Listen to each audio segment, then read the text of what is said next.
You are stuck in heavy bumper-to-bumper traffic on a scorching summer afternoon. You casually glance down at your dashboard, and your heart sinks as you see the engine temperature gauge creeping dangerously close to the red zone. If your check engine light is glaring, and your diagnostic scanner spits out a code P0694, your powertrain control module is telling you there is a major issue with your cooling fan tube relay control circuit running high. Modern vehicle engines generate an incredible amount of heat, and they rely entirely on electric cooling fans mounted right behind the radiator to keep temperature safe when there is not enough air blowing through the grill. Your engine computer monitors the engine coolant temperature sensor, and when things get too hot, it commands those fans to turn on by sending a ground signal to the cooling fan relay. Normally, when the fan is off, the control circuit voltage sits high, right around battery voltage. When the computer grounds the circuit to turn the fan on,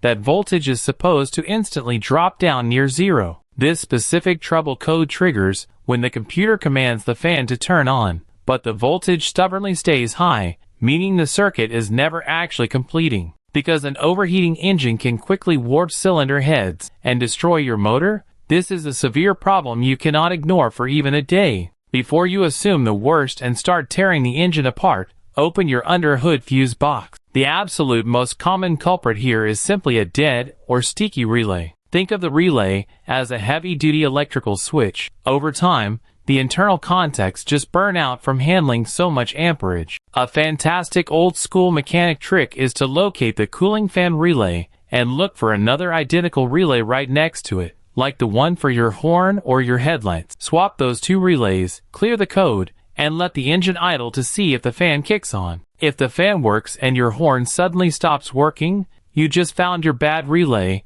and saved yourself a massive headache. However, a massive word of caution here. Make absolutely certain the relays share the exact same pin layout and part numbers. Some manufacturers use relays that look totally identical on the outside but are wired completely differently on the inside, and plugging the wrong one in will instantly fry your expensive engine computer.